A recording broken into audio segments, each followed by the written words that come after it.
Hello viewers, আসসালামু আলাইকুম। আমি আশরাফুল 99 আছি আপনাদের সাথে। হিন্দু বিয়ের দ্বিতীয় দিনের সকালে আবারও হাজির হলাম হিন্দু বিয়ের নিয়ম কানুনগুলো বা দৃশ্যপট তুলে ধরতে। আমি এর আগের ভিডিওতেই বলেছিলাম একটা হিন্দু বিয়ে পুরোপুরি সম্পূর্ণ হতে প্রায় 3 দিন পর্যন্ত সময় লেগে যায়। ইতিমধ্যে একটা হিন্দু বিয়ের সমস্ত নিয়ম কানুন আমরা পার্ট বাই পার্ট তুলে ধরেছি আমাদের ইউটিউব চ্যানেল আশরাফুল 99 ব্লগারে। যারা যারা সেই ভিডিওগুলো মিস করে গেছেন তারা আমাদের ইউটিউব চ্যানেলে গিয়ে দেখে নিতে পারেন। আমরা দ্বিতীয় দিনের সকালে দেখতে পাই বর কনেকে বিয়ের মণ্ডপে বসানো হয় এবং প্রথমে তারা বিভিন্ন ফুল ফল দিয়ে ঢোলের পূজা করে থাকে।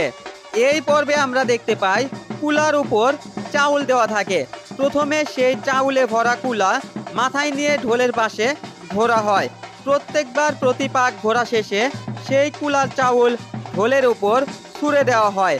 আবার সেই ঢোল থেকে সেই চাউল কুলার উপর ছুঁড়ে দেওয়া হয়।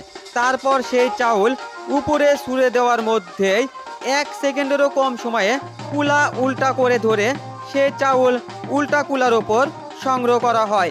এভাবেই 5 থেকে 7 বার এরকম নিয়ম কানুন চলতে থাকে। আজকের মতো আমি আশরাফুল 99 এখানেই বিদায় নেব। পরবর্তী ভিডিওগুলোতে দেখা হবে নতুন কোনো স্থানে, নতুন কোনো প্ল্যাটফর্মে, নতুন কোনো দৃশ্যপট নিয়ে এবং হিন্দু বিয়ের বাকি সমস্ত নিয়ম কানুনগুলো নিয়ে।